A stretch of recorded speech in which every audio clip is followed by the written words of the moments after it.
पाक है, सच्चा है, अल्लाह ताला की तरफ से भेजा गया है। मालूम हुआ ईमान कामयाबी की पहली शर्त है, इसके बगैर निजात का मिलना नामुमकिन है।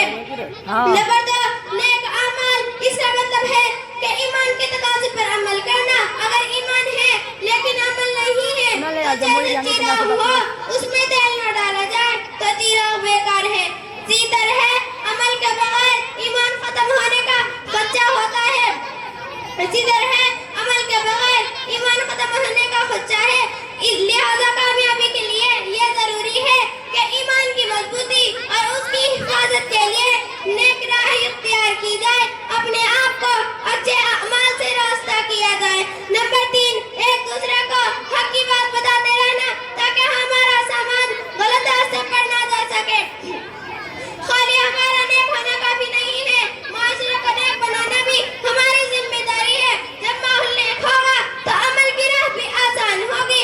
जब किसी मुआशरे में नेकी की शफाअत पाई जाती है वहाँ रहमत खुदा का नुज़ूल होता है। उम्मत मुस्लिमा की यह जिम्मेदारी है कि वो लोगों को हक की बात बताए, खैर की तालीम दे, बुराइयों से रोके और इंसानियत को गलत राह पर जाने से रोकने के लिए बचाने के लिए कोशिश करे। नंबर 4, हक की बात बताने में अगर कोई तकलीफ हो तो सब्र करते रहना, हक पर साबित कदम रहना, सब्र करते रहना, हक पर साबित कदम रहना। जो कोई हक की बात बताने और गलत काम से रोकने के लिए तकलीफ बर्दाश्त करता है बिला और सब्र अहमियत से काम लेता है, बिला आखिर कामयाबी उसके कदम चूमती है। खुलासा कलाम ये है कि जो कोई इन 4 बातों पर अमल करेगा यकीनन कामयाब हो जाएगा। हजरत इस सूरत में असर के जमाने की कसम खाई है।